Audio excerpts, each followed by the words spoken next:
You're here, which means that you've found Spirit Crumbs, leading you to your inner light worker. I will be sharing how these tiny little hints from the universe have led me to where I am today. I hope that by hearing my story and the stories of others, you'll pick up your own spirit crumbs along the way that will lead you to somewhere magical. Thanks for coming along for the journey. Let's see where it takes us. Hello, and welcome to another Cosmic Energy Report. I'm Andrea from Concrete and Crystals and Spirit Crumbs. And I'm Emily from Emily and Her Stars and Things That Make You Go Woo. We are here for Leo season, which I am actually very excited about. And you know what? I was remembering, Emily, we started this podcast on a Leo season. So I feel like this is probably our anniversary. I can't remember which one, but I feel like it is. Happy anniversary. I think it's got to be 3. Don't I you think think if the world was so. turned? I think we are at 3 now, which is so Oh, exciting. sending you hearts. I'm Love sending you that. hearts. It's been my favorite thing to do with you because, well, one, accountability buddy, like, let's be honest. And I got tired of talking to myself. Like, I already live my Gemini moon, I'm already talking to myself all the time anyway. So I appreciate that someone actually hears the crazy things I have to say and is feral with me. We were just having a chat about how, yeah, I'm feral at this point. There's no containing us. You can't put us in a box. No, I feel like it wouldn't work even if we tried. And we have tried. And I mean, I try every month to keep myself in a box. And here we are. At the time that we started it, I was completely by myself too. And I was like in my own head, working from home by myself. And I think like it was good timing for us to start this. And it's been probably one of the most consistent thing, the only consistent thing really for me in the last few years. So I've really appreciated it. And it's nice to have that check in every month. I love it. And I always love your insight. So, oh, happy anniversary. The way you bring the cards in for me really helps me to see the astrology in a additional layer. And of course has helped birth cards and cosmos and all the other things. So thank you for opening my world to tarot and yeah, sharing the stars with me every month.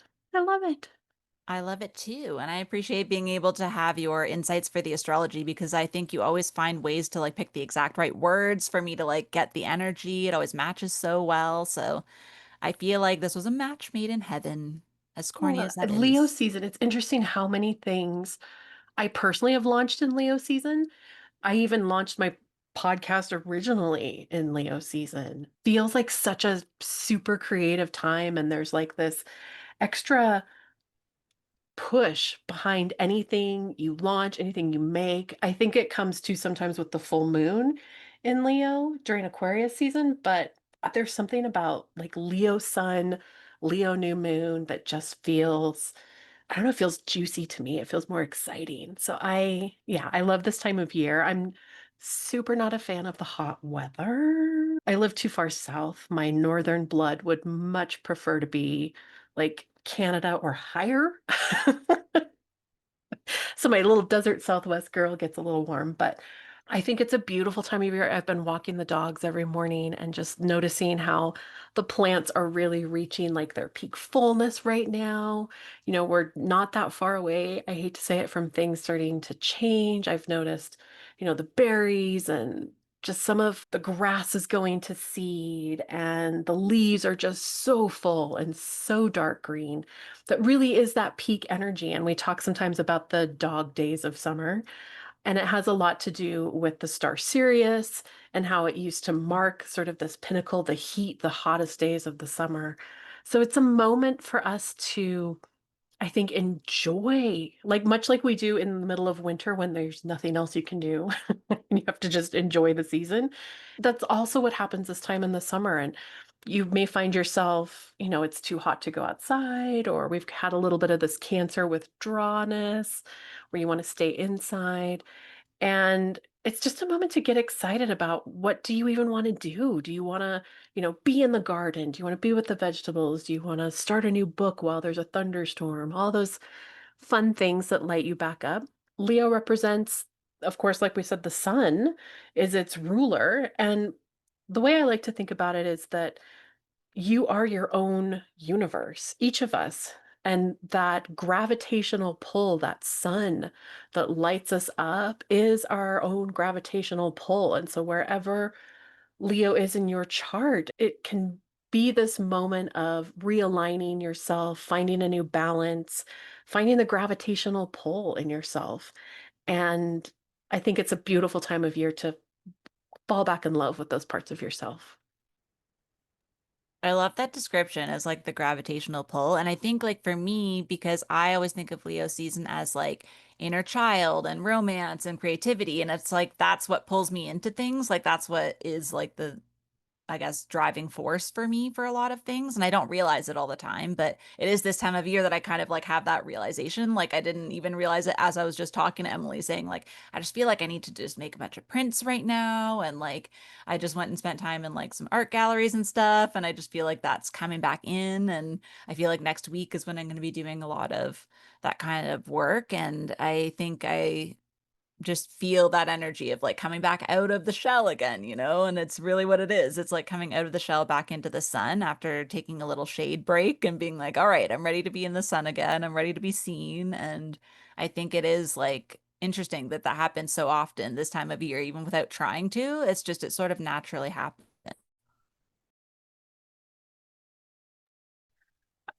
The fun thing with this particular Leo season, we've got a lot going on planetary. I mean, it's 2025. When do we not have a lot going on? I could say, oh, this month will be the quiet month, and there's still a lot going on. It's all comparative at this point. It's a sliding scale. But we also are going to have Mercury retrograde in Leo during Leo season, and that's going to add a really interesting layer to this. Mars right now is in Virgo, so there's this feeling of like, hurry up, get busy, like something's coming.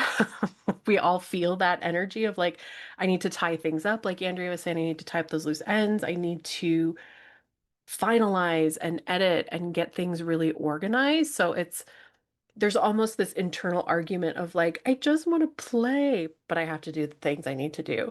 So finding that balance in yourself is going to be something that you might struggle with. And then I think in as long as I've been tracking Mercury retrograde, so we've been in the shadow of where Mercury is going to back up to since about June 28th. So we've had quite a long entrance into that shadow. Retrograde starts on July 18th, so before the sun enters Leo. But we're going to have then 3.5 weeks of it backing up and then 3.5 weeks of it going forward. And this has been one of the most, I would say, retrograde-like shadow periods that I'm very interested to see what happens when it actually hits retrograde. Are we going to go back and smooth those issues out? Is it just going to be a continuation? To me, it's felt, I called myself a hot mess express yesterday, finding ways for my brain to stay on the same page with myself, not to mention with others, just miscommunication, weird texts, and none of it's on purpose. Like it doesn't feel, sometimes I think during retrograde, there's this like underlying angst of like, ugh, I'm just frustrated with people. And I almost have to laugh at all of these weird little miscommunications because like there's so many of them. All you can do is give each other grace and laugh and be like, what is happening?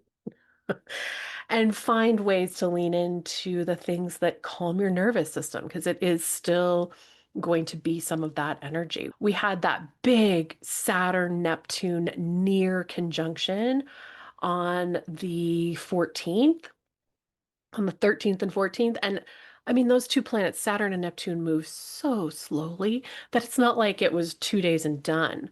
We're still going to be living the energy of these two backing up and Saturn slightly pulling away from Neptune, but it's going to take time. So we're still very much under those influences of watery structure or trying to bring structure to lies and deceptions or illusions. There's a lot happening in that energy.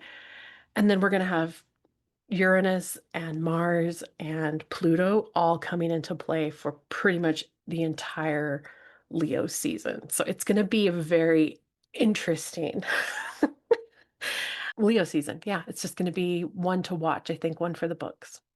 Yeah, I feel like there's been so much lead up. Like we had a huge month in Cancer season as well. So now having a big month now, I think when we did the gaining light, we knew that we were going to be getting to this point. And I think it's interesting to be in it now because it's like, as per usual, I think we've been talked about this before, where like because we've had so many of these like unprecedented times for the last 5 years, I think as much as like we know it's going to be big. We know we can't predict what it's going to be, but we seem to just be keep pushing through because at this point we're well versed in it. Like people have become better at just adapting, going with it, moving forward. And yeah, we have our moments and like we all have a bit of a shock here and there for things we're not expecting. But I think overall the energy is like we're so hungry for the change that it's like invited. It's like, oh, thank God, finally something's changing. Like finally things are moving. And I think that's sort of an interesting thing. And I was saying to Emily, I don't normally pick a theme. I usually just pick the cards for the month, but because they felt like they were leaving us on a cliffhanger and I couldn't quite grasp what the overall energy was, I pulled an oracle card to be different from the tarot, different energy. And I pulled the three, which is from the Wisdom of the Oracle deck. And it's called Between Worlds. And I think this is exactly where we are as society, individually. We're all in our own part of this. But the cool part of it is it's a flamingo and the card's divided in half. So the left half is like black and white, very dark, and then it's going into the light. And that was sort of that description of going from this Cancer season that's been very heavy, it's been a lot of energy, and then stepping into the lightness of Leo season and the fun that it is, the color. It's in full color on the other side of it.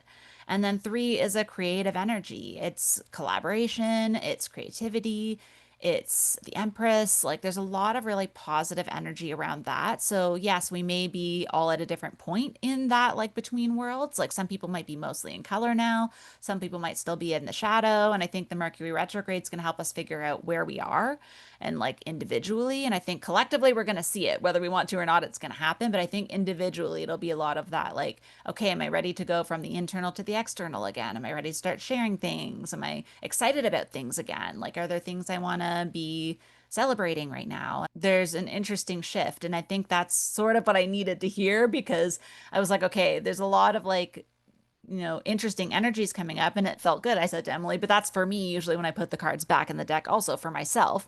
For the collective, I put them back when they're negative, but for me, I put them back when they're positive because I'm like, there's nothing to do with this. I need work. But I feel like this was a good way of like, still, it's not prescriptive. It's not promising anything. It's not saying like everything's going to be all sunshine and roses, but it's saying there's a lot of potential. Like three is creativity, that like it's what you do with that energy. Something that's coming to me right now as I'm talking is the flamingo actually is only pink because of what it consumes. It's because it consumes the shrimps and whatever it is that it eats that gives it its color. So, yeah, you can stay in the black and white if you don't choose to absorb anything, if you don't choose to put yourself out there and like choose what to infuse yourself with. Also, it's an empowering thing. It's like you get to choose how you cross over into another version of yourself, another world, whatever you want to call it. And I was just telling Emily, like, I feel like I've absorbed a lot because I just spent a week in a different environment. I went and saw some art. I saw people. I was like putting myself out there. I'm a bit back in my shell this week, sort of like regrouping that like Virgo energy we were talking about. But that Mars and Virgo is really hitting me hard. When Emily said that, I was like, yes, that's exactly what it is. I'm like very action driven, but towards like, how do I get all this wrapped up? Because I know in the back of my head, there's something that wants to come through that's more creative, but I need like the space to just do it and not have anything else on my plate. And so, like, if that kind of energy has been around you, I feel like that's going to be the overall theme. But again, everyone's going to be at a different stage. So, like, if you're not feeling the sunshine and rainbows and playful energy, if you're not frolicking, that's okay.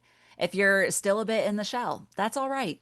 But again, you do sometimes have to step out of that. Sometimes you have to choose one thing at a time, like watching your favorite movie. I actually did that too. I was watching a lot of like classic old rom-coms that I like. I watched The Parent Trap, the Lindsay Lohan one, which I love. Those kinds of things maybe get you going, and then you just keep coming further out of your shell. I think that's going to be an interesting energy to play with while all of these bigger energies in the astrology are happening. One of the things I wanted to bring up talking about this Cancer season in general, this is the first time in 20 years that we have not had Pluto opposite the Cancer sun. We've now got Jupiter instead in Cancer. So there's a completely different feeling to this season than what we've experienced. And I think for some of us, and I might say this more towards earth signs, maybe a little bit towards water signs, because I think this also, there tends to be a need to flow, and we've had so much energy in those signs. We get used to what a year feels like. We get used to the cycles, to the rhythms, those sorts of things. And this is all very unsettling this year. It's like nothing quite feels stable or like it's where we've stood before. And so if you find yourself in that unregulated place of overwhelm, and I totally think that's even happening, particularly with this Mercury retrograde in Leo, it's like I don't even know if I can rely on myself. I thought I was communicating in a way that everyone understood, but apparently, like I said zebra when I should have said angelfish. Like it's completely, things are just off. And so to give yourself the kindness and the space and the understanding to know that we really are all on this little bit of a struggle bus. The energy is wildly different. Every single planet is in different energy. And that's not such a big deal for the inner planets. We know they move relatively quickly, but for the outer planets, this is part of that unprecedented energy. And so to just give yourself some space, some grace, all of those things as you maneuver this, because it is a very different feeling Cancer season. And what's going to be super interesting about Leo is now we have Pluto in Aquarius opposite. So now our Leo season is going to feel different. And I think that's really what we're starting to notice as we're moving into that energy and how that's going to be affected over the next, gosh, 8 weeks at least as we move through this next transit window.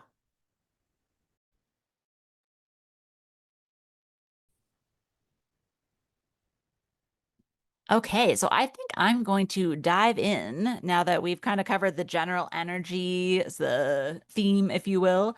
I just wanted to know also with Emily sharing like that the bigger planets are changing and that that's going to shape a whole different feeling for the seasons right now. I think that's also what the Between Worlds is. Like we talk about the age of Aquarius and like all of these big like world changes. That's why like it's so interesting to see that like it's an outer thing, but it's also an inner thing. And I think that's going to be a theme a lot for most of Leo season. Really excited to hear the astrology because this is getting kind of wild. And one of the things to think about, I mean, each zodiac sign is part of a pair, right? The sign and then its opposite. And they are really interlinked with each other. No sign more so, I believe, than Pisces and Virgo. That's a different episode. But with Leo and Aquarius, this is self versus others. And we are deep in discovering how do I fit into my community? And is that local? Is it national? Is it global? Are we going to be a community that's just Earth at some point? Because Aquarius also rules things happening in space. And we've got all of this energy in the early signs of Aries with Neptune. It's like, are we going to discover life at the bottom of the ocean? Like, there's so many things that are going to have us questioning our self identity and who we are and what we believe versus the collective. So it's a definite change and is going to be the underlying theme and what everything is kind of colored through as we move through this next 20 years till 2044. Yeah, I think that like completely makes even more sense that like self and other, like, again, that internal external makes so much more sense why that was coming forward so much. And I think as we start the season, now this makes more sense why we're starting off here because for July 22nd to the 26th, for the first most of a week of Leo season, it's actually the devil, number 15, which is a major arcana. And I think this transition, the devil is also, I think, known with Capricorn as well. So, like being Cancer Capricorn that we're transitioning out of makes a lot of sense. And I think too, because the devil talks a lot about like temptations and our vices and the things that are making us maybe feel trapped in a cycle. But the feeling that I was getting with this, actually, oddly enough, is the six energy of the one and the five together. So the one is like something new. It's like in order to break out of this cycle, we have to do something new. We have to change it. We have to take ownership of whatever those cycles are, whatever the addictions are, whatever the things are that we're allowing to control us. And so, and again, the things that control us are internal or external. If we're letting other people make decisions, if we're waiting to see what's going to happen instead of doing things that we know we need to do, if we're allowing the energy of other people around us to change our ideas or take us off course. There's a lot of different ways that we can be influenced, both internally and externally. But we have to do something new. We have to choose a new cycle. The five is also freedom. It's a liberation. And that is the other side of the devil, is that you're liberating yourself from being trapped or from being in a cycle that you thought was controlling you when really you had the agency to change it. So I think these two play really well together. And then when you take ownership of that and you have the awareness of it, then you can come to a place of harmony and balance, and you can find the reasons behind why you've been feeling like you don't have a choice, and you can start to notice your own patterns. And then there is this energy that for me brings it to the lovers, because there is actually an element of both, because the devil also has the element of a commitment or a contract or something. And I think the devil can sometimes feel like you made a contract with the devil, right? Where you feel like you have to do something a certain way. But then when you realize, oh no, I don't have to do it that way. Like I think they're kind of like similar energy to me. And the fact that it's that like six energy, I think it's like, yes, we've been through these cycles a lot of times, but this is different this year. The planets are different. The energy is different. Yes, maybe we're recognizing the signs, but that's what I think the reason the Mercury retrograde is coming in here at the same time as we have all these planets changing and stuff, this timing right now feels like, because it's going to be like, look at these patterns. Are you sick of yourself yet? I think we're all at that point where it's like, okay, it's not worth it to be doom scrolling and being in the addictions and everything. We're not getting anything out of it anymore. It's kind of old news. It's not fulfilling us. It's not giving us anything anymore. And that could be other things for you. It might be your job, it might be a relationship, it might be an actual like lover situation. It could be all kinds of things that are causing this feeling of being either controlled or not having control. But I think either way, this is an interesting time for us to recognize these things. It's a major arcana, like it's coming in hot, at the beginning of the month. I'm not going to spoil what it is, but the next card actually for next week is also a six. So I do think, I mean, as much as we say 666, sign of the devil, but I think it's bringing us back into alignment. I think it's bringing us back to balance in a way that we haven't had in a while. So having this fresh energy, it's like it's a new chance to attempt something different with the same old energies that we're trying to get rid of. I really like this card for this week because we've got not only, okay, let's talk about the sun moving into Leo, yes. And Leo is a fixed sign. So much like Taurus, Aquarius, Libra, it is the sign that holds the season. It's holding that energy steady. And here, that energy is reminding us that we are part of our story. Like we are the ones initiating it. We are the ones making that dream happen. And it happens with heart. Leo also brings, it's this awareness of how we're moving through our integration with the things around us, right? The first few signs are about the awareness of self, but now we're starting to move into what do I have and how am I making use of it? What am I doing with these resources? Virgo, of course, is going to ask us to be really responsible with them. Leo is really asking you to have fun and be playful and get creative and experience something that then changes your view somehow. Now, why I bring that into play is because as we start Leo season, we've got Mars in Virgo, okay, and it's going to be opposite the North Node. So we've already got that push pull that our motivation is going to be like, no, I've got to tie this stuff up. I've got to get structured. And the North Node is consistently reminding us lean into trust, lean into knowing that it's going to work out, trust. But then we have Venus in Gemini. So this is going to be square Mars in Virgo. And this is a bit of like who's in charge, right? Is it your heart? Venus in Gemini is like, but I'm curious and I want to talk about these things and I want to share what's going on. It's the part of us that's maybe scrolling too much. And Mars and Virgo is like, just buckle down and pay, like focus already. So here you have very much like that lover's cards, your heart and your mind doing two different things. Then, we've this. 90-degree holds because Venus and Mars aren't moving. I mean, they move quicker than some of the outer planets, but it's not like a one and done sort of thing. So this energy lingers for a few days. We've still got Mercury in retrograde. So here you've got communication kind of going wonky, and you even starting to question yourself a little bit as the sun is in Leo and Mercury's like, but are you looking at this through a new lens? Are you looking at this through the possibility that maybe you aren't seeing the whole picture? Here, our heart is reminding us that we need to see everybody's side, take everything into account, stay curious, stay flexible. But then the moon along around the 24th moves into Leo. And this is where, gosh, how can you take action towards your passion, right? Since for the first time since the 1800s, Leo is going to form a trine with Saturn and Aries. So this is pumping you up for purpose with intention. Both of these planets are in really authoritative fire signs. Leo and Aries are like pure fire.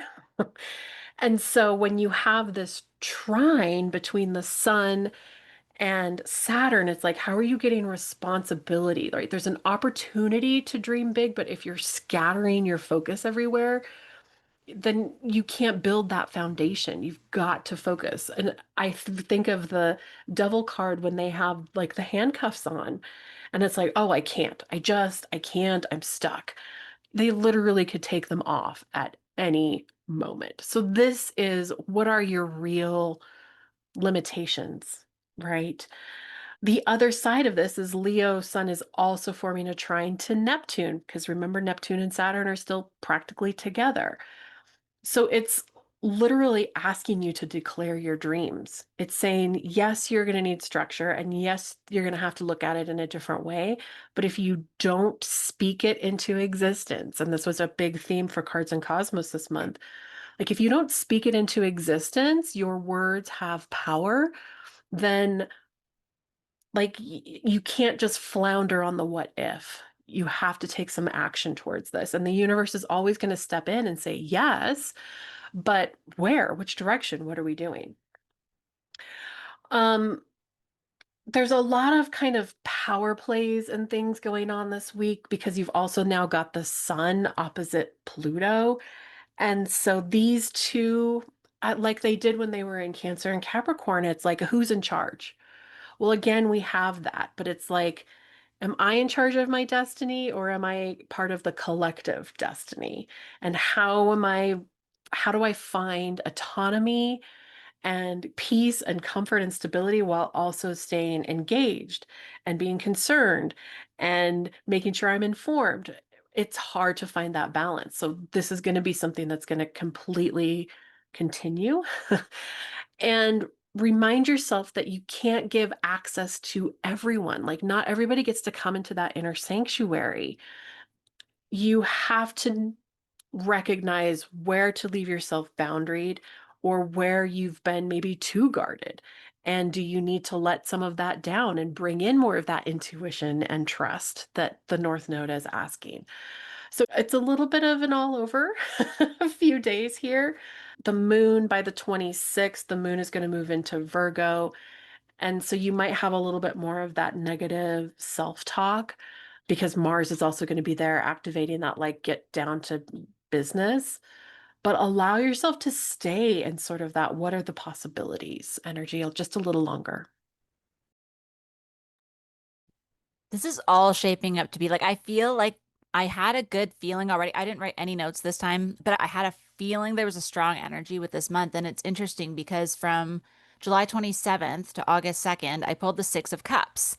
And again, a six card, but this makes sense because it's leaning into that like familiarity, the comfort, the things that, are like innocent and fun and like those elements of the past that are still good that you can still hold on to, but also acknowledging that like the Cancer season we're coming out of, like we can't stay in the nostalgia. We can't stay in the what if. We can't stay in the, oh, it was so great back then, blah, blah, blah. Look where that's gotten us, right? Like we can't refuse to change. We have to, again, the action has to happen. You can stay in your mind. I think that's the problem when we have so much fire and air, they just fan each other. It's just fanning flames. It's like, it's not productive. There's nothing that's flowing. There's nothing that's going forward. Nothing being built in that energy. We need it to create change. Both of those elements move us. The wind blows things out, it's communication. The fire brings up the passion that Emily was talking about that we need so much in Leo season.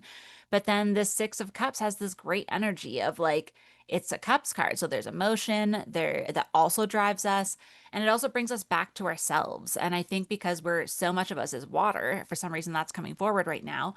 I think that like in our bodies, it'll help us actually get back to the earth. What they're showing me is that like the water brings us back to the earth. And I think like what Emily was saying, like sometimes we need that, especially earth signs, we kind of need something that's grounding us. We need to see something's changing. We need to physically see change happening in order to trust it and keep going in that direction.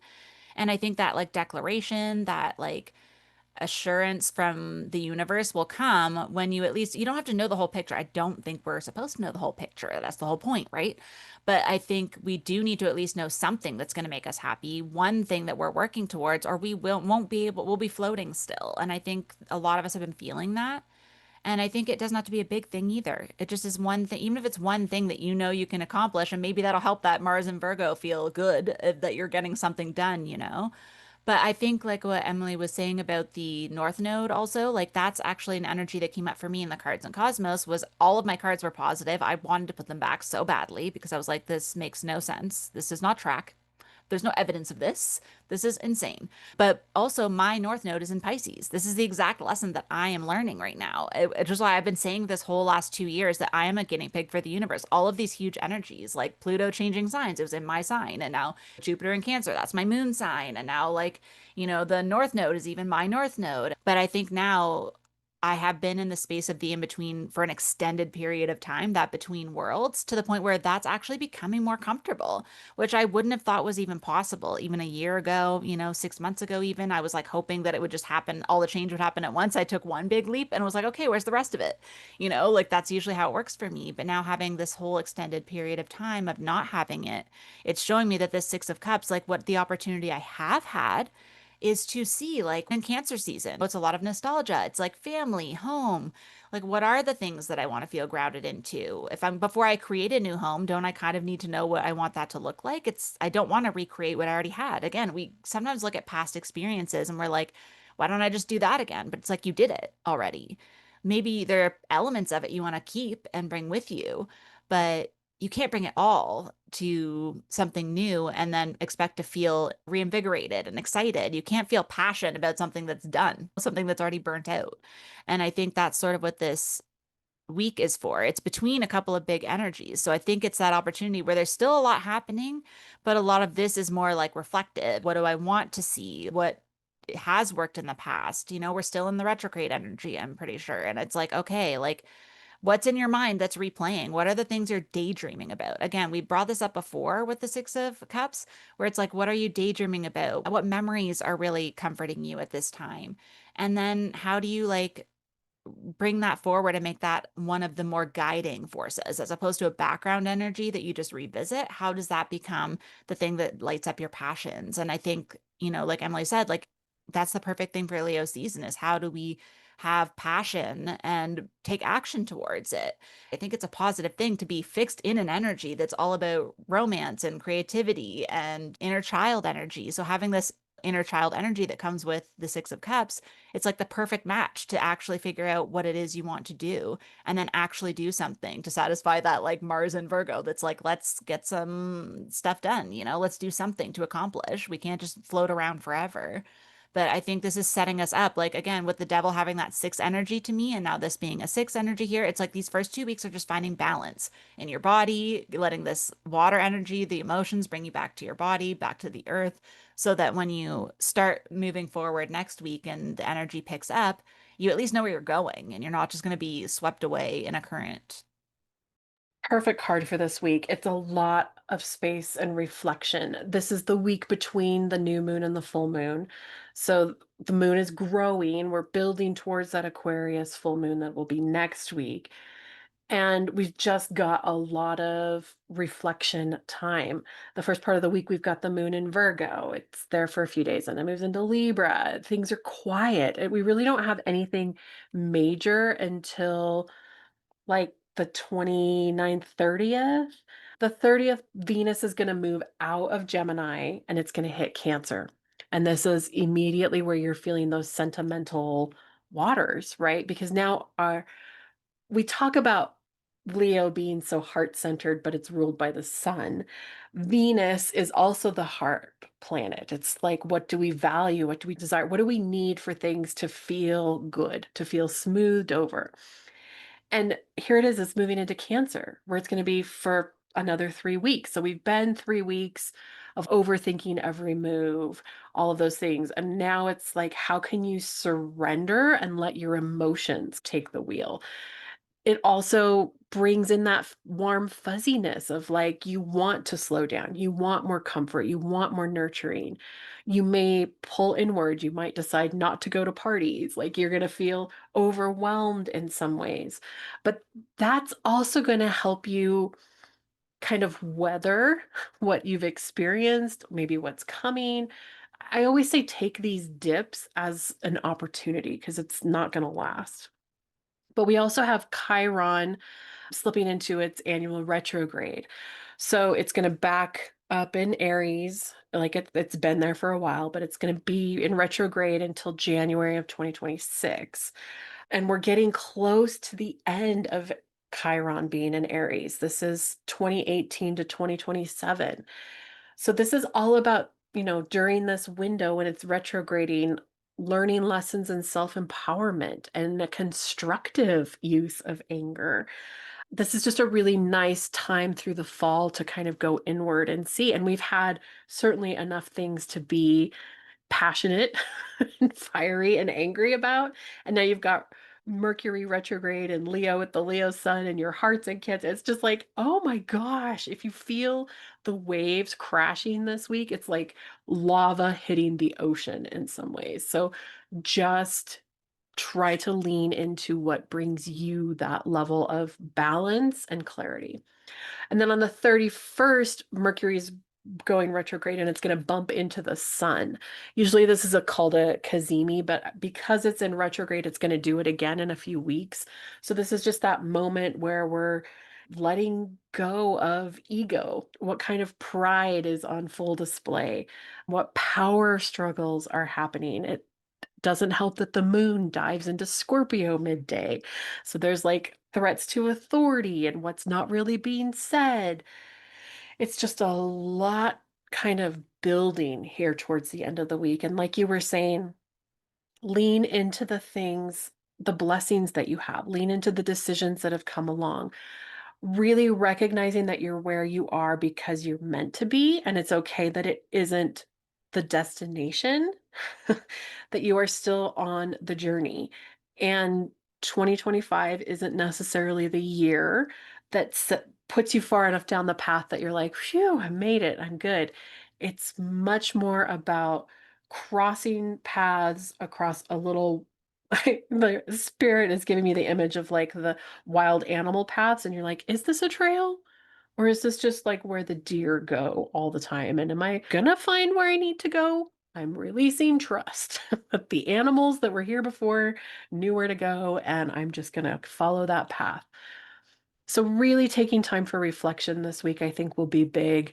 The words that come to mind are don't believe everything you think. I feel like that's such a valuable thing to have through the whole Mercury retrograde. Just like I've been catching myself. I was saying to Emily, one of the things that's interesting with this energy of like knowing that it's like we always have Mercury retrogrades, those are not new. But it is interesting to see how much my awareness has changed about my own patterns. And that devil card, I think, is really even playing out now. We're recording on the 16th of July, but I notice a lot of the times when I assume people are going to be like upset or like they're waiting on me for something or whatever, if I actually like tune into it or once I connect with the person, I realize it was just me. Like I created the deadline, I created the urgency that came from within myself, and it's not actually true. And I think this is a perfect time during this period to actually sink into those more positive things, like the things that are really great, that are really comforting, that are really reinforcing that idea that you can have good things. And again, that is, as we've heard this whole episode, what I'm trying to learn here, which is not going well, but we're working on it. We're getting there. I'm at least having the awareness of it and I'm catching myself. So that's going to be my job for the next couple months is to catch myself when I'm trying to put the cards back when they're good and not do that in real life. But from August 3rd to 9th, now when I said there's bigger energies coming up, the next card is a 9 card, which we are in a 9 year right now. And there's, I will, spoiler alert, there's another 9 this month. And I think that has come up multiple times throughout the year in different suits, but this is the 9 of Cups. And that is wish fulfillment. It's a very positive card. So if we're already prepping ourselves the week before when we have time for reflection to be seeing those things, we're more likely to have those things. And I think because abundance is a big part of this, it shows up differently for everyone. Maybe for some people, you will actually finally have a return on some of the things you've been putting out there, and you'll actually start to have some finances change and to see those things that you've been working so hard for all year that you've seen no, again, no evidence of it. Every time I'm like, oh, there's good cards, I'm like, I see no evidence of this. Maybe the evidence is coming in. But I think the fact that it's in cups is also it's bigger than that. Like it may not show up exactly the way your ideal version of life in the physical, but how you feel about it. And we've been prepping ourselves for that with like the balance and the reflection and the acknowledgement of the things that do bring us excitement and passion and all those things. And so this is the week to really fully embody that and say, you know what, I've done a lot of work. I've gotten so far already this year. And, it shows up at this point because there is a big shift happening. These next 3 weeks are all cards that are like ending a cycle. And I think the more you can just ignore the voice in your head and ignore the inner Andrea that is telling you that it's not actually good and that you shouldn't be excited and that you should just keep working. Put your work down. I did that last week, and nothing burnt down to the ground. I instead had fun. And I've had this conversation multiple times. I was talking to my mom about this literally this morning, that it's something that I don't even remember the things that bring me joy until I take that time to stop. Like I forgot that I even do readings. That's insane. I haven't had time to put them on the calendar the last couple months, but I literally forgot that was a thing I did. Like, not even that I forgot I had time for it, I actually forgot that I was a reader when that's a core part of who I am. That's a core part of my work. Like, it's a whole segment of my work that I love and that I need to dive back into. So, if there are those things that came to light in that retrograde energy, that reflective energy, this is the week to say, I'm doing it. I'm excited about it. Look at all the resources I have to do that. Whatever you have an abundance of time, love, energy, creativity, whatever it is. I have this feeling that this week is going to be like almost like a night energy of like the messenger coming in, like a page night sort of energy of like movement, people bringing you the thing. Like, I think this is going to be like coming out of the shell, like more connected to other people is what I feel like. For some reason, it just feels like it has that energy of an emotional connection to people that is going to bring in some of this abundance. So it could be connections that you have been bringing in. There's an Aquarius energy coming up with this. It just feels like maybe it's like networks that you've been putting out there. Like there's a lot of energy that like for me, I can really feel it in my body actually, even though it's again, that I do feel like water is our connection to earth right now. And this energy, it's like bringing us back into the reality and helping us trust, again, that word of trust, like that Pisces energy, that North Node energy, trusting that it will come. But we have to feel it in our bodies first. How many times do we hear that? Emily and I are not a huge fan of the manifestation things out there, but that is a core part. It is true. Anytime that you actually feel that you deserve something, and you feel that you have done the work and you know that in your body and in your emotions, it does tend to show up when you stop forcing things and you just trust and you say, okay, it's going to come. I need to just chill, do the things that I want to do, the things that light me up, do the things that make me feel abundant. And then it'll come when you're not forcing it. We hear that in so many different contexts of like it happens when you least expect it. And sometimes we just don't want to give up that control. But again, that has come up a bunch of times here where it's like we cannot control everything. How have we not learned that yet?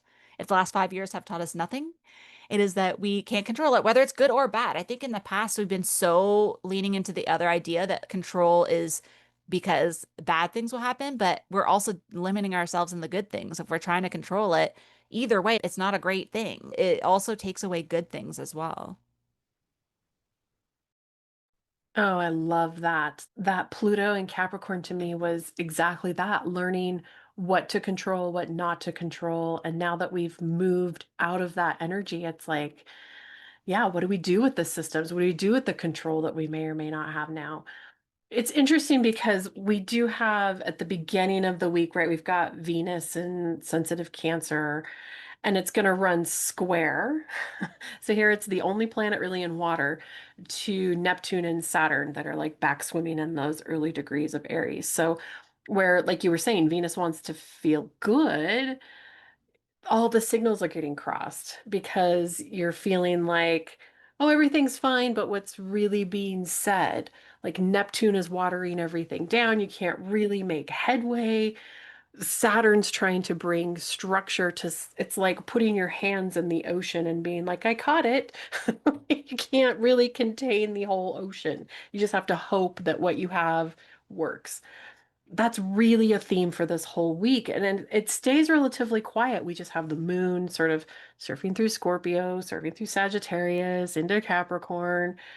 On the 6th, we get Mars shifting into Libra. Now, this is some of the key energy that starts to unlock coming up for the rest of the month. Mars is going to be a really big player because it's going to be opposite four other major planets that are doing a lot of heavy lifting. So it makes this really interesting pattern on the chart, which I'm going to get into. But to really talk about Mars shifting into Libra, it's like for 7 weeks, we're going to try to find our own emotional equilibrium somehow. Like, am I carrying too many of the responsibilities? Do I need to shove off and tell somebody that, they're not doing their fair share?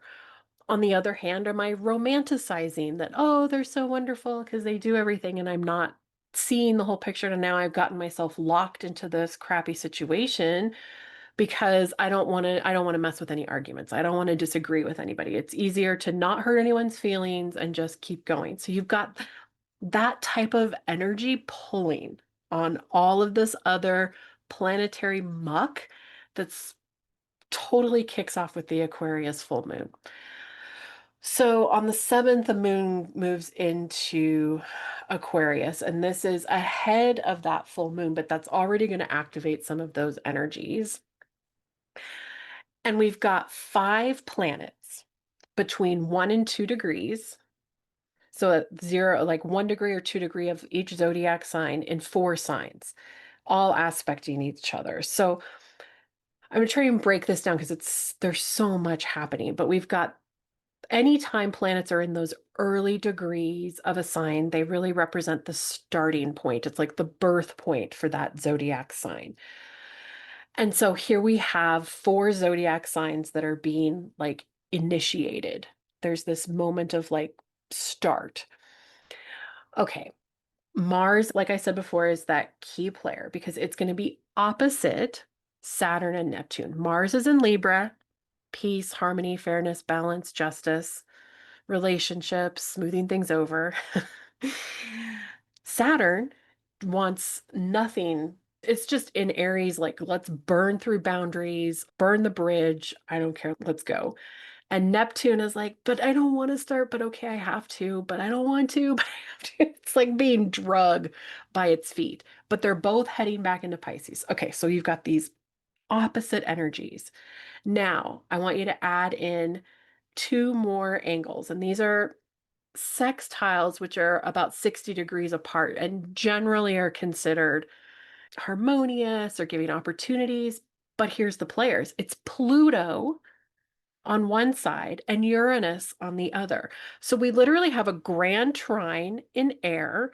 We have Mars in Libra, Pluto in Aquarius, and Uranus in Gemini, all at the earliest degrees of air signs. So let's spark communication in a whole new way.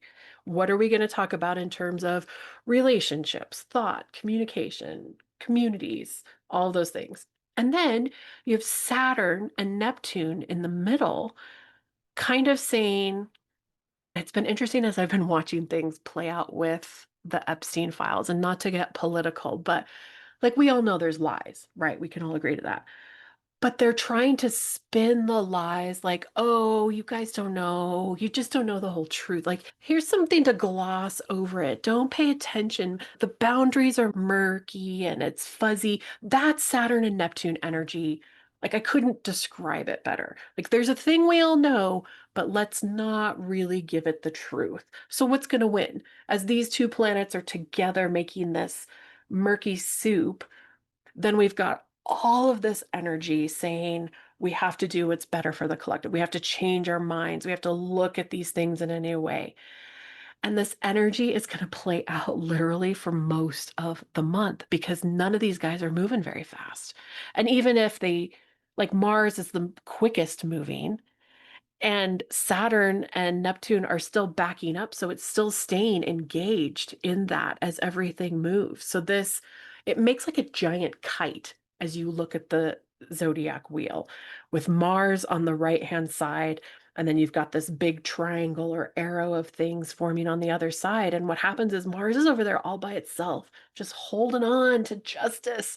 It's holding on to fairness with everything it's got.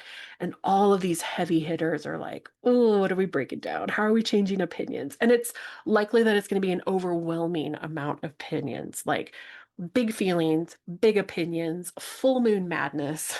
You've got the moon then full in Aquarius at like 3:55 a.m. on the 9th. And again, like, how are we communicating? Where do we fit in? Mercury's still retrograde. So let's throw that in there. How do we find peace in a tense situation? This, to me, this really feels like a pivotal moment. And I know I've said that several times this year. I feel like a bit of a broken record, but there's some optimism here. Clearly, something is going to change or be shoved to the brink of change in some way. So we'll see. I'm going to keep talking about this because we've got more energy of it coming, but that kind of sets up the stage for what's unplaying. This is so interesting because there's a 9 and this next card is a 10. So we go 9, 10, 9 this month. So I think that Aquarius energy that I was picking up with, which I do often feel with the 9 of Cups, like that wish fulfillment is connected to like the 11th house, Aquarius, that whole thing. And I think part of the reason why, like, I am so, maybe for some people it won't feel this way. Some people might feel the chaos and the overwhelm a lot more. But I like change. I like to know that I like a tower moment. I like to just know that it's changing when it needs to change. And I think that's where that wish fulfillment comes in. That's where that opportunity comes in, that optimism. The star energy, the star card has the energy of Aquarius, and that's similar energy to the 9 of Cups to me. Yes, it may feel uncomfortable. We may not know exactly how it's going to change or when it's going to change or exactly what the dynamic is going to be in this new version of it. And it might be scary to think, oh my God, like if there's no structure, what's happening? But I think it also, anytime something crumbles, it makes space for something new. And as much as that's an old energy that we talk about all the time, death and rebirth, I think in this particular energy, it's actually optimistic. And it's so funny because Emily and I had a whole conversation at the beginning of this about our whole journey with our cautious optimism. And we were saying we have to have feral optimism.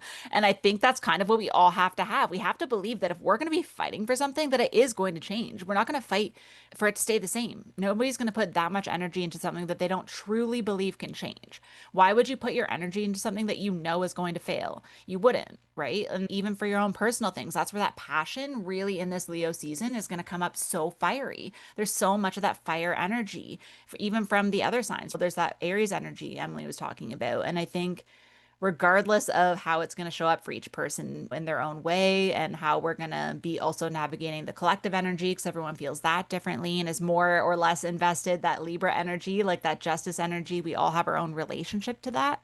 But the 10 of Pentacles is the card for August 10th to the 16th, which is the material realm. So, like I was saying before, all of that trust and the hope and the persistence and that passion and that fiery creative energy, putting your energy in and trusting that you're not fighting for nothing, even if it's a creative thing, like even ignoring the collective, even in your own world, if you're going to be passionately putting your energy, your resources into something, your emotions into something, it's because you truly believe in your heart. Leo is so heart-centered.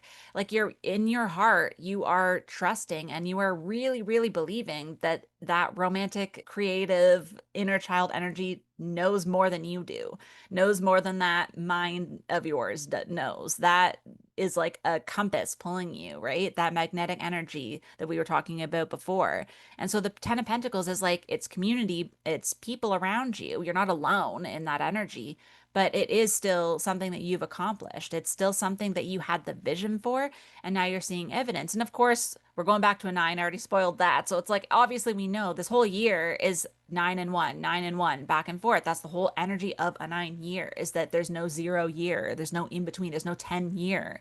So you have to unfortunately have the hints of, okay, I get the evidence, I got something, there's a reward here, and that's going to keep me fighting to get the rest of the way in so that we know we're firmly in that other world. So that between worlds card that I pulled at the beginning is where we are, I think, exactly right now at this Ten of Pentacles. We're between two nines.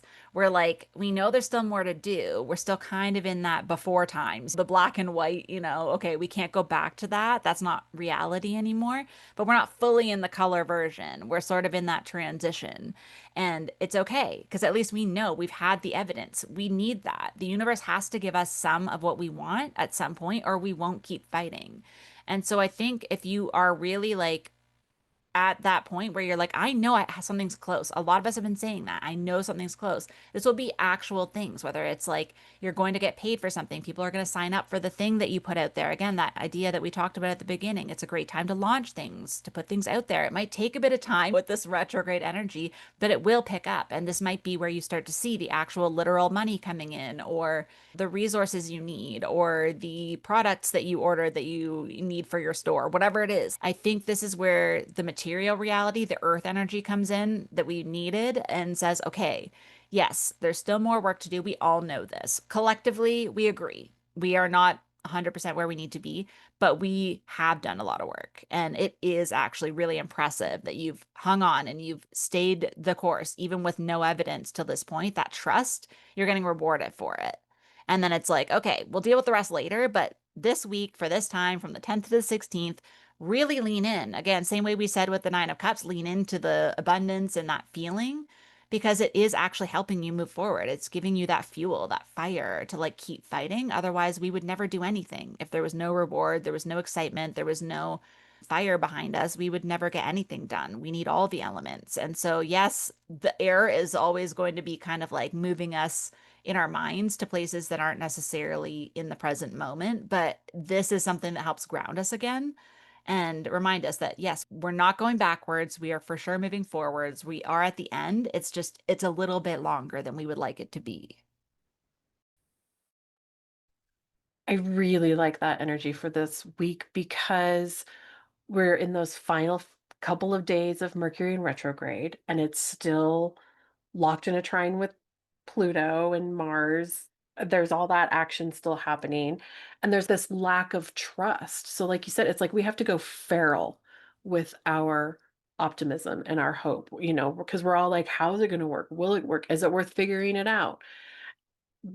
The beginning of this, we've got the moon is going to move from Aquarius into Pisces. And then it's like everything feels overwhelming and gets a little murky.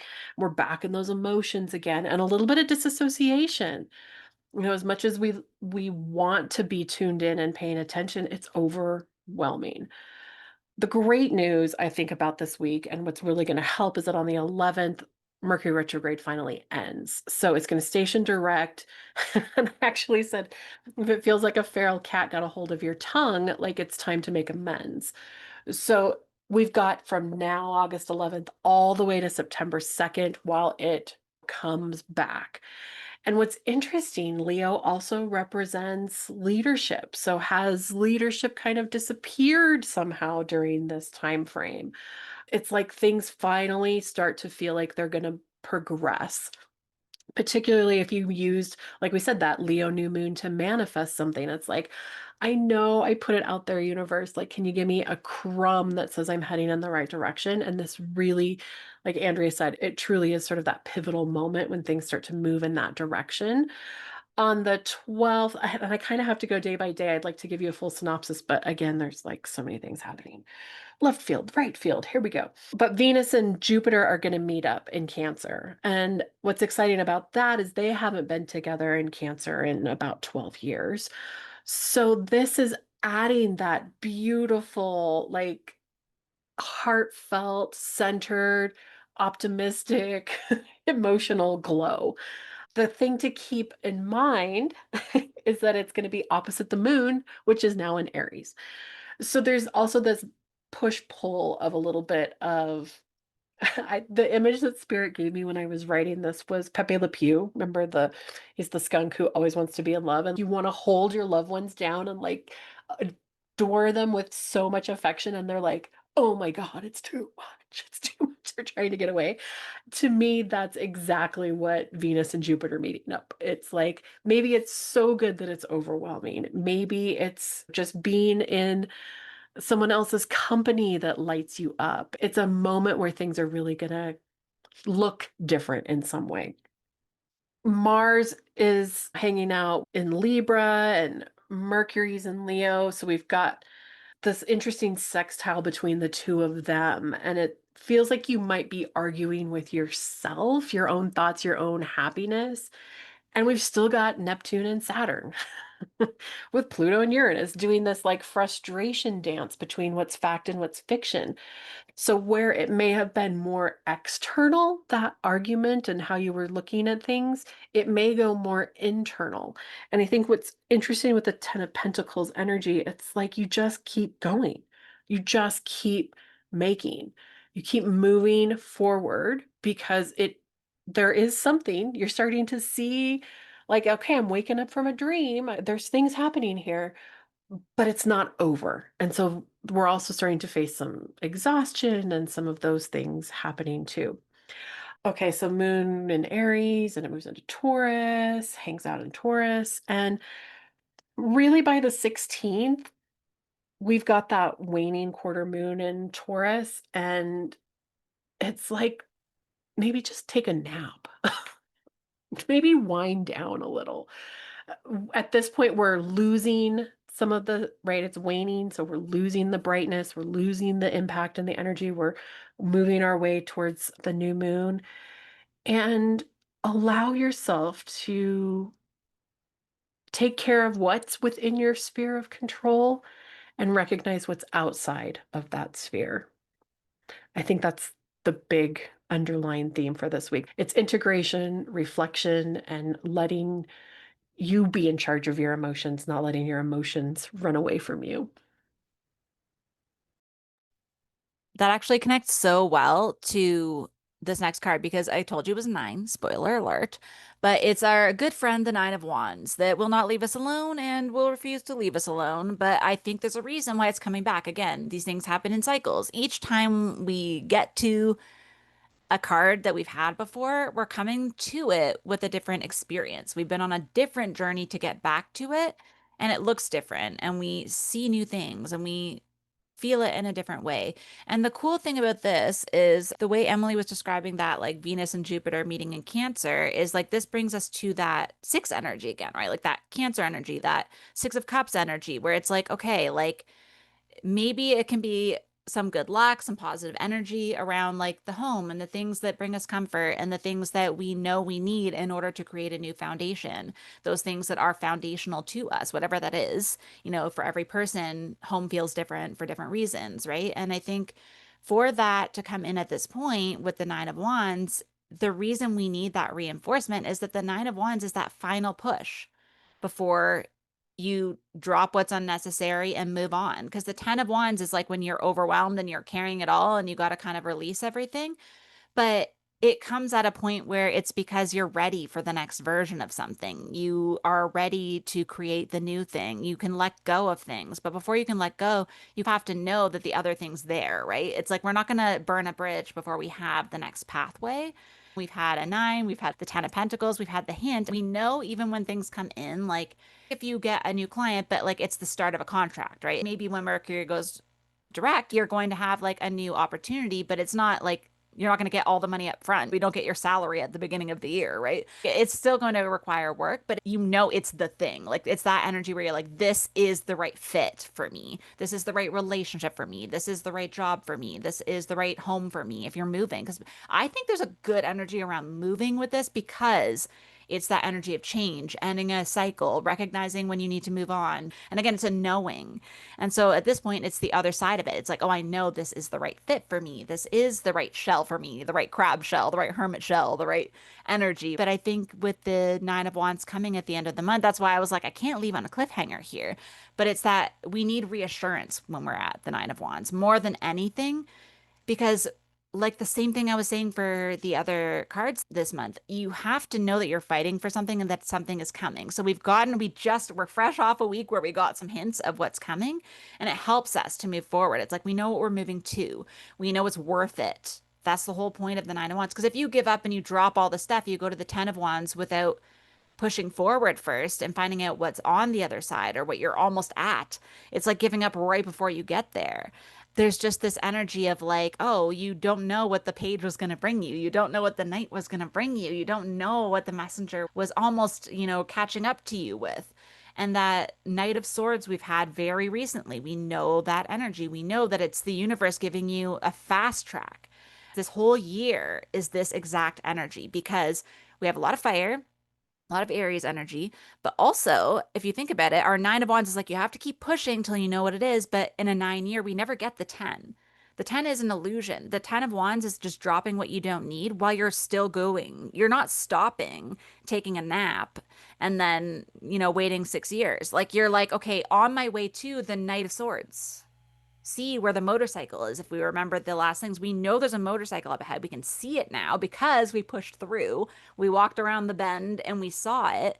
And now, in order to run there, it's too much to carry. We got to let go of this shit. We don't need that ox carrying all our crap. Let's just grab the bag and run and get on the motorcycle, right? And that's the energy that we're at right now. So if you're feeling like you have that knowing, like, I know there's something coming. I know I've been working this hard, but it's getting exhausting. Like, just don't give up until you see the thing. You get the hint of what it is because that'll give you a burst. That'll help you push through, help you know what to let go of, help you know what you don't even care to bring with you. If you're trying to change jobs, like whatever it is, you'll know what it is that needs to be left behind, but it's not a whole phase. Like we're not going to be stuck in that phase. We're having a moment to be like, okay, let me empty this out and make room while I'm on the way somewhere else. Maybe you're throwing stuff out the windows while you're still driving. I don't know. But it's just that energy of like on the move. It's not going to be another stagnant period like we've had. It's going to be a faster moving energy. Perfect, perfect energy. To have Saturn, Uranus, Neptune, and Pluto still in this weird energy, all aspecting each other. Things feel overwhelming, they feel fuzzy, and it's like, okay, I know I'm focusing on something. I know I'm starting to see changes, and it's coming. What happens this week is we get the sun in Leo, like at its final little degrees, is going to make an alliance or a trine with what I think is interesting, but Chiron today, right? Wounded healer in Aries. And it's like a reminder that you get to steer your ship in these troubled waters, even when it feels like the storm is in control. You're the one choosing whether or not the masts go up and down, whether or not you keep your hand on the wheel, and are you holding that rudder against the waves, or are you just like, screw it, I'm going to let the storm take me wherever it does.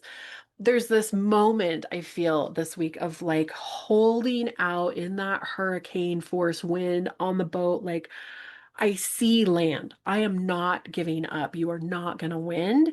And then also getting to the other side of the storm. Like I feel like all of that happens during this week. The energy here is just, it's those final moments before Virgo season. And while I want to say, like, without definitive date, like, this is the day you're going to feel a difference, it's more like you're just going to sense it. You're just going to know this is now where things are moving. And part of it is that we're going to have, of course, Virgo season, which is that lovely back to school energy. And we start to feel like okay, I got this. I got to kind of buckle down and I know that I'm responsible for taking care of these things. But having the sun in this earth sign, it's kind of our only earth again, right? We've got Venus hanging out in Cancer. We've got tons of air and fire happening over there and a vast amount. But leaning into those day-to-day tasks are what pull you through, what keep you grounded.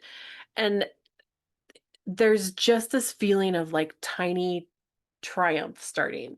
Transitions, to me, this feels like the week we move from black and white into color. Like we've been kind of riding on the transition line for the last couple weeks, but this is like there's more energy in the color direction than in the black and white.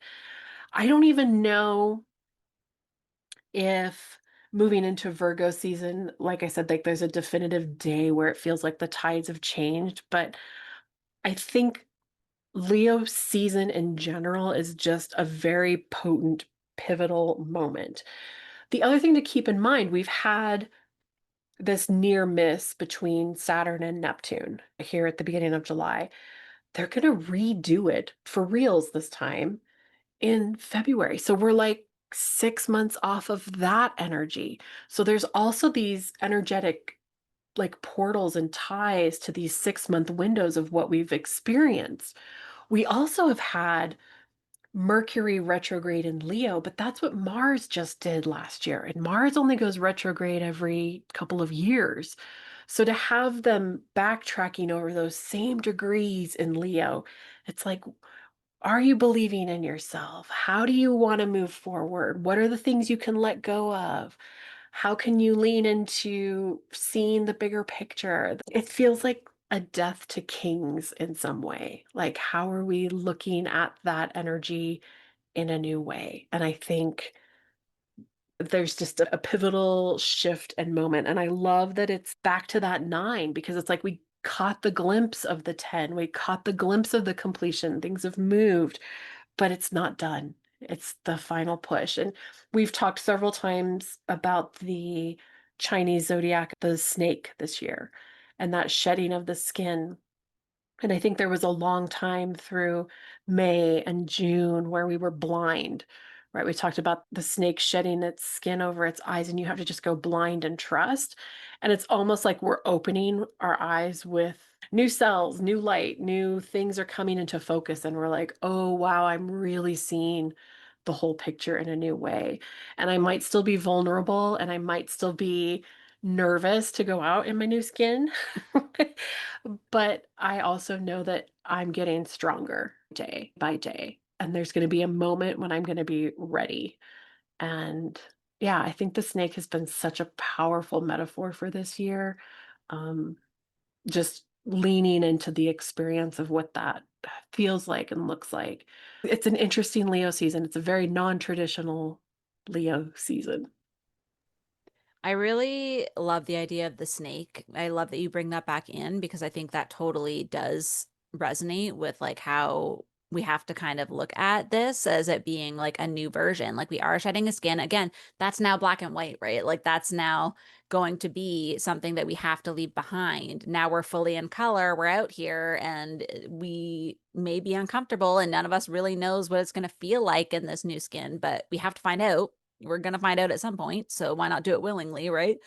But I think too, what's funny is what was coming up when you were talking about that is I was seeing in my head like a shift in direction of trust. So it was showing me that before it was like we were kind of proving ourselves to the universe that we would trust it. And we were like, okay, I'll keep doing my day-to-day work, like what you were saying, like because we're going into Virgo, right? So Virgo is doing the daily tasks. And so that's our way of proving to the universe, okay, I'm going to keep taking the steps in this direction. But now it's kind of switching where the universe is giving us the crumbs and showing us little bits of like, okay, see, because you did that, now you can trust me This is why you trusted me, because now I'm going to give you these things. And the universe still has to do work. We still have to do work. Neither of us can ever stop, really. It's an ongoing thing, but it's just we go through cycles of like which way is like that has more weight, who's carrying more weight. And what I was seeing in my head is like they always say in a relationship, it's never 50-50. Sometimes one person's at 80, one person's only at 20. Sometimes, it fluctuates. And as long as you know that you're both like you're creating a one, you're making the 10. Who cares who's at what percentage? And if we keep that in mind, like maybe I feel like I'm exhausted and I'm not doing much right now. I'm kind of at a point where I can't do anymore. Maybe it's the fact that we are at a point where we can only trust. We've done everything we can do. Then let the universe do the 90. Let them come to you, right? For some reason, I'm seeing this in my head and it's so funny. Have you seen the movie Hitch? Yes. You know the kiss thing where he's like, you have to go 90 and let her come 10. It's like now we've done the 90, but now like we have to let the universe come to us for that last 10, right? And it's like that's what you've been working towards this whole time. The whole point is to get in this new relationship, to meet this person and make sure you're compatible and see if this is the right path for you. But you've done all this work to make yourself into the person who is ready for that. But then at some point, it's not up to you. You don't get to be just tell someone you're in a relationship with me now. You don't get to go to a job and just say I work here now. At some point, someone else has to make the decision. And right now, it's the universe bringing you whatever that is. Like sometimes we genuinely can't do anymore because otherwise we're forcing ourselves into something that's not for us, that's for someone else. You're taking someone else's job, someone else's relationship, and you're just gonna have to change it again when you realize it's wrong in a couple months. So I think we're actually doing ourselves a disservice when we just try to make things fit and try to fill in the space, which is something I am definitely learning. But I think it is something that like the universe has helped us with so much. And that's why I feel like it's a steady trail of crumbs at this point. It's not just here, have a crumb. I'll see you when I see you. It's like, yes, we've had good things happen, but then immediately, like we've been talking about this, Emily and I, like then it balances it out by making it neutral instead of being like, okay, we're not fully ever getting ahead, right? And it's frustrating. But now we're at the other side of it where it's like, even if it doesn't feel like the big thing has happened yet, that knowing that we've been talking about, I know firmly, confidently in my body, I know this is it. I don't have to question it. I'm not going to change direction. I know that when we get this far, it's like I can see it. I can see land. It would be dumb to turn around now. It's going to take 10 times longer to get back and start over. Like now it just wouldn't make any sense at this point to give up. And yeah, maybe it won't be exactly what we thought, but that's always how it works, right? We never actually know until it happens. And we can't choose something that we don't know exists. So I think that's the point we're at right now. To me, that is the perfect description of Mars in Libra, because it's not only a relationship with our partner or our friends, it's our partnership with spirit, it's our partnership with ourselves, it's our relationship with everything, and who's giving 20 and who's giving 80, and how do we find the balance and where do we find trust? And so to have that energy ruling essentially when everything else is happening on the other side of the chart, I think that is exactly the description. And another really fascinating thing is this year in July, when Uranus moved into Gemini, Venus went in the day before. They met up in Taurus the day before, then Venus went ahead, and then Gemini joined it. The exact same thing is going to happen next year after Uranus has retrograded and Venus catches all the way up again. So we have these moments where we're experiencing the energy, but with this beautiful opposition or this beautiful moment that smooths it somehow. Like we've got this Mars in Libra saying justice and fairness and balance. And then we've got Venus saying, we're going to move this shocking rebellion planet into something that's a little chaotic anyway, but let's move Venus through first and let it ride here and kind of smooth things out while it does it.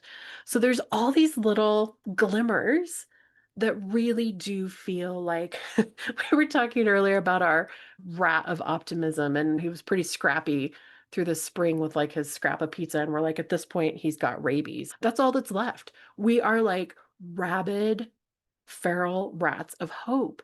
But it's like, oh my God, someone actually left the whole pizza. Or there's starting to be a turn of events, a turn of tides coming. And we've talked about this year being the year of the pendulum, and we felt it. Like I look over here, I look over there, it's good, it's bad, it's this, it's that. But this feels very much like we're ushering in some winds of change. And we're going to have, of course, we're entering not only retrograde season, so most of these outer planets are going to station retrograde, but we're also entering eclipse season starting in the first week of September. So here we're going to have Virgo giving us this grounded responsibility of how we move through things, but then we're going to enter eclipses right off the bat in Pisces and Virgo. So again, trust versus the structure that's been. So I think it's going to be a very interesting 6, 8 weeks. And I'm excited to see what we talk about the next time we come. What has shifted, because it feels very palpable this time.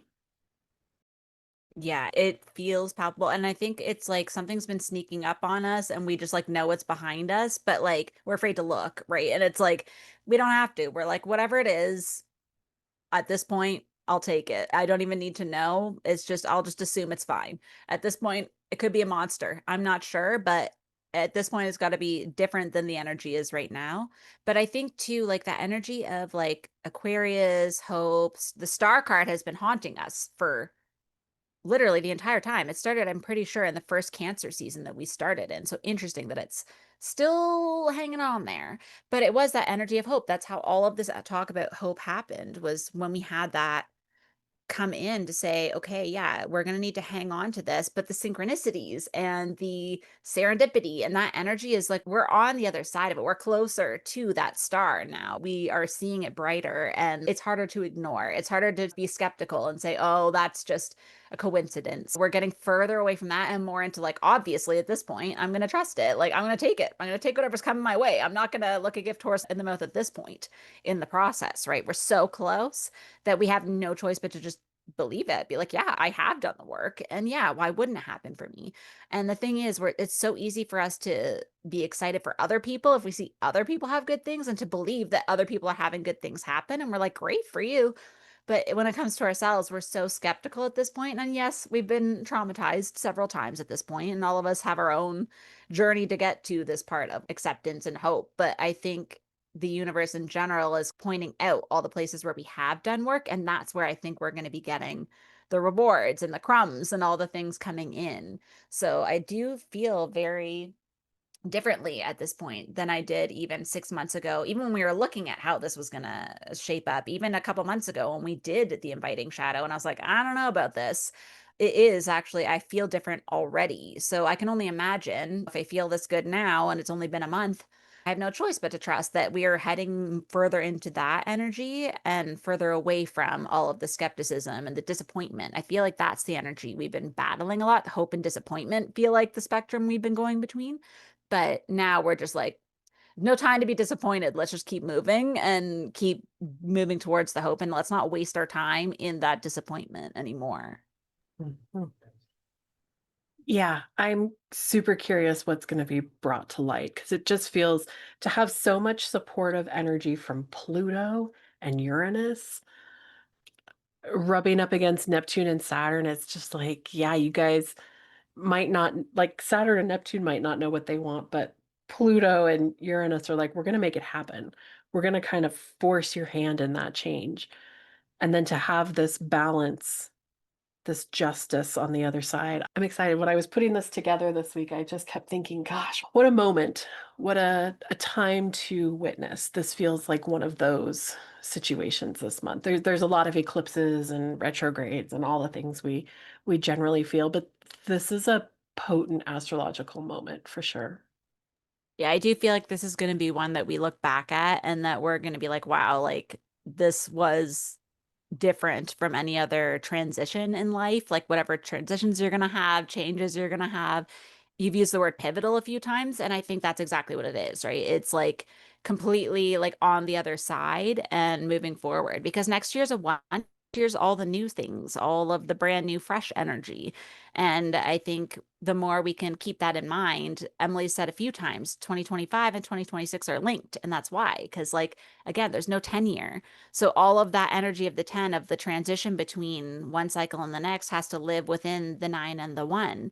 That's why it's a little bit murky, but it's also exciting because we get that hint constantly. So, yeah, we're doing the work, but at the same time, we're getting rewarded. It kind of does balance out in a way, even if it doesn't feel like it when you're on one extreme or the other. I think we have to kind of at least take that time to acknowledge it. That's why it was so important when we were in those 9 weeks to really like the 9 of cups right in the middle of the month to be like, yeah, I do have great things happening. And like, wow, a year ago, I wouldn't have imagined that these things would even be happening. So why can't I trust that even better things could come? Why can't we use the evidence that is literally right in front of us to help keep us motivated to move forward?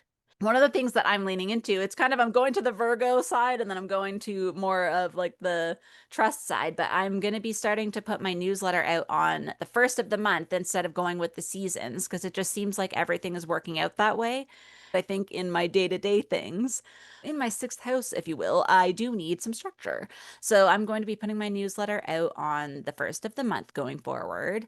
And I decided because, again, I don't know what I'm going to be doing in the next couple months. There's so much up in the air for me. I'm going to be doing some house sitting and stuff, so I'm not even going to be in one place. So instead of putting out specific dates that I can do readings, I'm choosing 2 days to do a mini reading marathon where I'm going to have a certain number of spots each day that are open.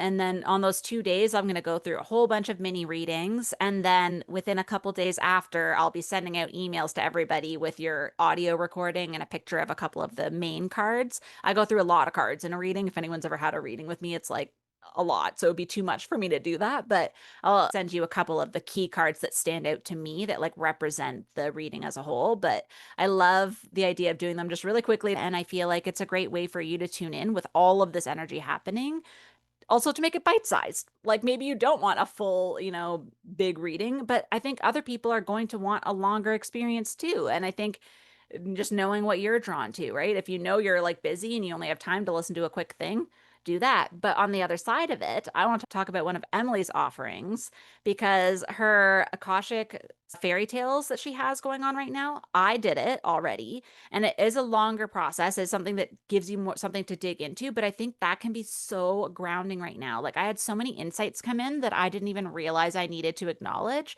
And I think the combination of maybe having a quick reading, but if it's something that you think like there's a lot that's going on and you need something to ground you and take you through a longer period of time so that you can actually feel grounded and feel like you understand the energy, especially the weeks we told you that are really reflective, like these first couple weeks of Leo season, I think it's a great time to tune into it because that Akashic energy with like Uranus and Pluto and all of these like big energies, I think tuning into like your own Akashic records, like it's already there, right? It's just a matter of acknowledging it. And I think that could be really supportive if you're someone who needs to slow down right now. If you're like, I'm already going too fast and I really need to dig in and do a deep dive so that I feel really sure of where I'm going next. But I just feel like between all of these energies happening, I think Emily and I have both had a lot of creative energy going and like a lot of like art. I'm going to be doing commissions. I might open up commissions at some point. Like there's a lot of shifts that we've had. We have that in common where we're both artists, but also doing this kind of, intuitive work as well. And I think it's really fun for us to be able to support you and connect with more of you because I think sometimes it feels like we're just talking to each other all the time. So I think it's nice for us to like hear from you and hear what's supportive for your journeys through this intense time, this crazy period that we're witnessing right now. Oh, that was so kind. Thank you. I so appreciated your feedback and having you test Once Upon Your Soul when it was in its baby infancy stages. So thank you for that shout out. I really appreciate that. I'm totally booking a mini reading with you because I feel like that's exactly what I need. Like sometimes I feel like I can zoom out and see the whole picture, but it's like, what am I missing? Give me the little, what is the essence or the nuggets that I'm not seeing? And I totally feel like that's gonna help me zero in. So put me down for one of those. And I also wanted to congratulate you on moving the newsletter to what works for you. I think so many times we get worried that we're gonna hurt our audience or offend our audience, or that they're gonna be like, where is she? Where's my newsletter? We're just figuring it all out back here. We're just humans on the back side. So if it feels better to move it to the first, amen, sister, move it to the first. The feral in me honors the feral in you. So thank you for yeah, talking about Once Upon Your Soul. It is a 7-day Akashic journey, and I've had it's so funny. People either are like super excited and like 100% in, or they're like, "What? What are you even talking about?" It's a 7-day email journey where each day you get emailed a chapter of the story. You can either read it or there's an audio version where I read it to you. There's a mini meditation. And then at the end of the day's story, it leads you through reflection and prompts and things that take you into your own Akashic records. I don't believe in gatekeeping the records. I don't believe that there's only one way in and one way out. I think they're very fluid. And so this is my dream that I worked on with the records and introducing it to you, whether you've been in hundreds of times or they're brand new to you, either way, it's a really fun and new way to enter, to interact with what I think are energetic beings in there, keeping the records and making the recordings and all of these things. So it's, I designed it to happen in 7 days and you can absolutely power through it. I've had other people who are like, no, I'm going through one chapter a week. I need to really savor this. So whatever feels good to you, there's no right or wrong way. It's literally a choose your own adventure. I just want to say we have Cards and Cosmos coming up on August 2nd. I don't have the theme yet, but as we talked through the astrology, I think it's getting a little clearer about what we're going to maybe talk about. This past month, we worked really hard on like, what is the spell we're saying? What's the old story we're letting go of? And what is the new version so that we could really be clear about that and manifest it with this Leo new moon. So that ritual kit is still available on my website. If you are interested in doing that quickly before the new moon hits on the 24th. Otherwise, you're welcome to join us that Saturday, the 2nd. There's also a recording available if you can't make it. And then I also wanted to give a quick little shout out to the new social media platform, Spirit Social. Hannah McIntyre is an incredible medium in England, and this was her brainchild to develop truly an app. It works on Android, it works on Apple iOS where you can go. There's no algorithms. It's literally all spiritual people from all over the world talking and sharing. There's small businesses, all of these things. I'm going to be giving a free talk on September 1st at 10 a.m. Mountain Standard Time. So you're going to have to figure out what time zone you're in globally, how that works for you. But it's going to be talking specifically about those eclipses coming in September and what they're going to mean for you specifically as whatever your sun sign is. And I think it'll be a really fun talk. It's going to be quick. I'm just going to get through some of those bullet points, but something that will also help you anchor into that fall energy coming in.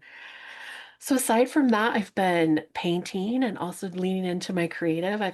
I keep talking about these altar cloths, but they are coming. It's just I'm not rushing the process. I'm really enjoying creating them in the energies when they call for it, and when they're available, they'll be available. Until then, I'll just keep talking about them. And enjoying some of these last throes of summer. We've had some beautiful art installations here in Colorado in the mountains. So getting out to see some of those kinetic pieces, stretched across the lake. And yeah, I went axe throwing last weekend for the first time. Discovered I think I've got an inner Canadian who's quite good at axe throwing. So I was pleased with that. And just, yeah, trying to lean into that Leo playful fun side of the year.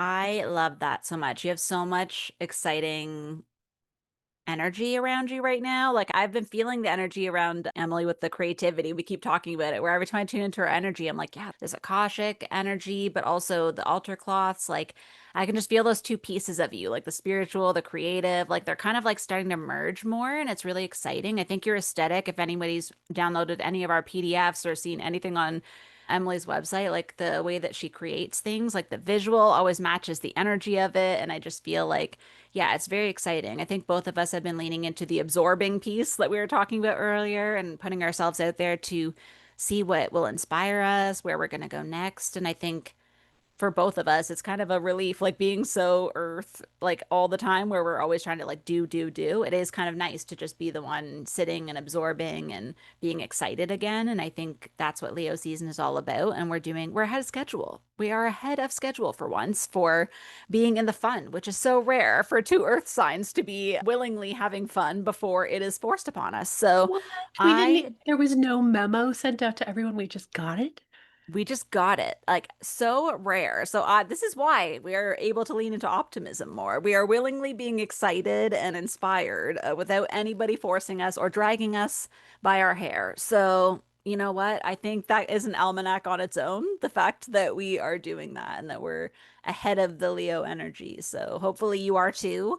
I know the heat waves has been pretty rough in a lot of areas. There's been a lot of natural disasters, and unfortunately, there's been a lot of tragedy with that. So I hope people are staying safe and doing what they can to be as informed as possible. But in the in between, like we've been talking about, even when all these bigger energies are happening, that's when we really have to look at our own lives and like find the excitement, find the abundance, find the things that we do have and like really celebrate them. I think that's the only way we keep that fiery motivation to keep pushing forward and having more of it. It's like once you get a taste of something, you're like, I want more. Like, how do I make this happen all the time? And I think that is going to be a global energy that, even though it might feel small and it might feel silly to do that when there's so much going on, but I think we kind of have to do that. It is part of the resistance. Like the more we force ourselves, like force the idea that like we deserve to not be just workhorses, like we deserve to be full humans, the more we keep that in mind, the more I think we'll actually see that like external change. Again, that internal, external, that self and collective. Like it's actually equally important for the self to be fulfilled in order for you to be part of the collective. And I think that's the problem. There's too many people that are not healed, that are not fully in their bodies, that are not fully aware of what they want, that are trying to have more effort, more energy, more importance than the collective. So keep that in mind. If you're just minding your business and having fun and doing the things that light you up, then you are doing more than enough. I feel like that's something that needs to be said. I love that. Thank you for sharing that. Those are such great reminders for this season. And I hope everybody goes out and finds something that lights them up this week. Go to the farmer's market, get flowers, whatever it is that just brings a smile to your face. Do more of that. Thank you again, always, for your energy that you bring to us by just taking this time to like hang out with us, hear what we have to share. And as usual, you can connect with us. Now we have some specific offerings because we've actually had time to do that the last couple months. And so we would love to connect with you, reach out with any questions you have, anything you want to bring up that's maybe resonating with what we've been sharing to know that all of us are not alone. But yeah, we'll see you in Virgo season. Crazy that we're saying that already. Oh my goodness. See you guys soon. Thank you so much. Thank you so much for joining me on another episode of Spirit Crumbs. You can find me on Instagram for this podcast at Spirit Crumbs, or you can also find me at Concrete and Crystals for my own spiritual offerings and more tidbits about my own journey. Thank you for listening, and we'll see you in the next episode.